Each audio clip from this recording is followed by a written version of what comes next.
দেখুন আমার ছেলেকে আমি কচু গাছ আনতে পাঠিয়েছি ইলিশ মাছের মাথা দিয়ে রান্না করবো বলে আমার ছেলে দুটো ডাল নিয়ে বাড়িতে এসেছে। আমি বলেছি বলে ও সাইকেলটা রেখে দিয়ে চলে গেছে, বলে আর কোনোদিন জীবনে আমি আনবো না বলে এই যে দুটো আমি তো দেখে তো অবাক হয়ে গেছি। আমি তো অবাক, কি বলবো। আবার মেয়েকে বলি ও দেখা যাক কি আনে কাণ্ড কারখানা দেখে। তারপরে আমার মেয়েকে বললাম যে মেয়ে দুটো এনে দে, তোর ভাই তো আনতে পারলো না, তুই যা, যে মেয়ে যাবে না বলে বলে মেয়ে এনে দিল। আর ছেলের এই যে ছেলের এই দুটো ও এনে দিয়েছে, আর মেয়ে আবার এনে দিল ফাইনালি। তারপরে এই যে কুটে নিলাম, এক এক করে সবগুলো কুটে যে ধুয়ে নিয়েছি তো দেখুন। তারপরে এই যে ধুয়ে কমপ্লিট করাতে যে জল দিলাম, জল দিয়ে একটু জলটাকে ফুটিয়ে নিলাম, ফুটিয়ে নিয়ে তাতে একটু লবণ দিলাম, জলটাতে একটু লবণ দিলাম, দিয়ে ফুটিয়ে নিলাম। নিয়ে কচু শাকগুলো ভালো করে সিদ্ধ করে নিয়েছি, নিয়ে যে লবণ দিলাম দেখতে পাচ্ছেন।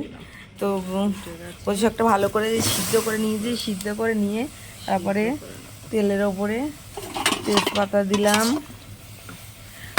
তেজপাতা, পাঁচফোড়ন, তারপরে কাঁচা লঙ্কা, পেঁয়াজ, আদা, রসুন সব কিছু দিলাম। দিয়ে তারপরে কচু শাকটা ঢেলে দিলাম, দিয়ে ওগুলো নেড়ে ভালো করে রস না মারলে তো ওটা হবে না, গাল লাগতে পারে। তো ওই কারণে ভালো করে রস মেরে পুরো মাখো মাখো করলাম, করে তো ফাইনালি রেডি হয়ে গেছে ওটাকে। তো কী বলবো, আমার ছেলে আসতে করলো সেটা আর বলার মতো না। আমার ওটা মনে পড়ছে আর ভীষণই হাসি পাচ্ছে। অনেকে ওখানে ছিল, তারা বলছে তোর ছেলে ঠিকই এনেছে। তো আমার তো ভীষণই হাসি পাচ্ছে।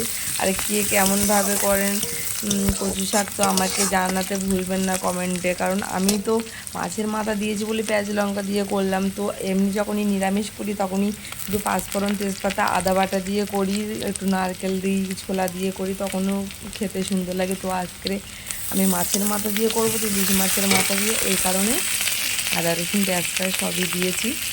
তো এই যে আমার কচু শাকটা কেমন বানালাম, এমনভাবে আপনারাও বাড়িতে করে দেখবেন, কেমন খেতে লাগে তো কমেন্টে জানাবেন, লাইক কমেন্ট শেয়ার করবেন।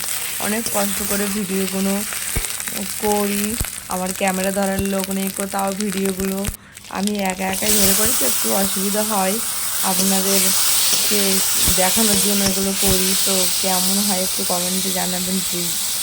দেখতে পাচ্ছেন আমার রান্নাগুলো কেমন হয়েছে, একটু কমেন্টে জানাতে ভুলো না জানো। তো লাস্টে লাবানোর আগে একটু জিরে আর একটু চিনি দিয়েছিলাম, মিষ্টি না দিলে একটু ভালো লাগে না, কারণ একটু মিষ্টি মিষ্টি হলে ভালো লাগে কচু শাকটা। তো ওই যে মাথাগুলো ভেঙেও দিয়েছিলাম, যাতে ওটার সঙ্গে কচু শাকটার সঙ্গে ভালোভাবে মিশে যায়, মিশে গেলে ওটা খেতে টেস্ট লাগবে, সুন্দর টেস্ট আসবে। তো দেখুন ওটাকে রস না মারলে তো ভালো লাগবে না, গায়ে গায়ে পুরো একদম খুব আস্তে করে লিবো পাকাই হালকা আছে। তো বসিয়ে রেখেছিলাম। ফাইনালি আমার কচু শাক রেডি। টাটা, বাই বাই, দেখা হচ্ছে পরের ভিডিওতে। লাভ।